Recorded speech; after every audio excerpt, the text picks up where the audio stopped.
আলাইকুম, সবাই কেমন আছেন? আলহামদুলিল্লাহ, আপনাদের দোয়া আমি অনেক ভালো আছি। আয়াত মমস ব্লগ দেখার জন্য সবাইকে স্বাগতম জানাচ্ছি। হাই এভরিওয়ান, আজকের রেসিপি কিন্তু বটবটি দিয়ে আমি মাছ রান্না করবো। তবে এই বটবটি কিন্তু আমি গাছেতে পেরে নিয়ে এসেছি, সেটার ভিডিও আর নাই দেখাই, কারণ অনেকবার তো দেখেছি গাছটাকে, তাই এগুলো পেরে নিয়ে আসলাম। এখন আমি রান্না করবো মাছ দিয়ে, সেটাই আপনাদের মাঝে আমি এখন শেয়ার করব। তাহলে আমি বটবটিটা কেটে নিই, এর সাথে কিন্তু আমি আলুও দিব এবং সব সবজি কেটে নিব। এখন সবজি আমার কাটা শেষ হয়ে গেছে। এই পাশে মাছ আমি কেটে পরিষ্কার করে নিয়েছি, মাছ এবং ভালো করে ধুয়ে নিয়েছি। এই যে সবজি কিন্তু আমার কাটা শেষ, সবজিও আমি ধুয়ে নিয়েছি লম্বা লম্বা করে, আর পাতলা পাতলা করে আলু কেটেছি। বেশি কিন্তু দিই না, 2টা আলু দিয়েছি, আর বাকি সব বটবটি টাটকা সবজি। এটা দিয়ে আজকে আমি মাছ রান্না করব। তবে মাছগুলো আমি আগে ভেজে নিই, মাছ তো না ভাজা হলে আমি আবার খেতে পারি না, বিশেষ করে আয়াতে বাবা তো আরও খেতে পারে না, তাই মাছটা আমি কড়া করে ভেজে নিলাম।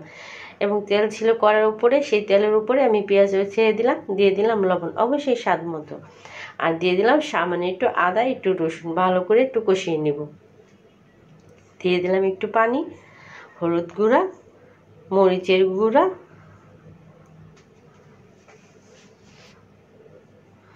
এই যে দিয়ে দিলাম কয়েকটা কাঁচামরিচ।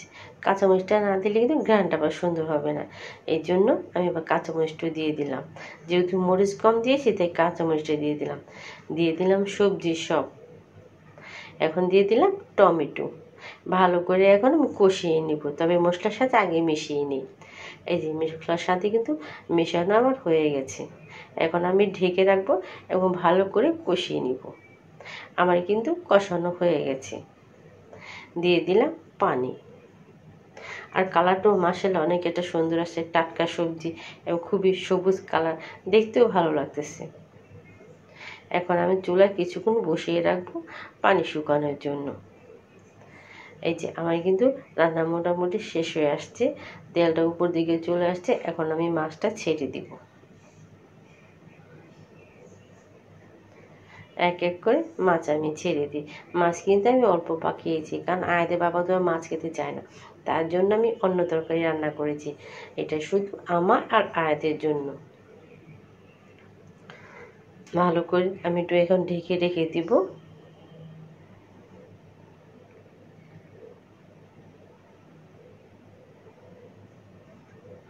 কালারটা মাশাআল্লাহ অনেক ভালো আসছে। আমার কিন্তু রান্না প্রায় শেষ। কেমন হলো অবশ্যই জানাবেন। টাটকা বটবটি দিয়ে আলু দিয়ে মাছের তরকারি, বটবটি যদি হয় গাছের, তাহলে তো সেখানে আর কথাই নাই। এভাবে আপনারাও খাবেন, রান্না করে দেখবেন কেমন লাগে। সবাইকে অনেক অনেক ধন্যবাদ। আসসালামু আলাইকুম। সবাই আমার পাশে থাকবেন, আমার জন্য দোয়া করবেন। আল্লাহ।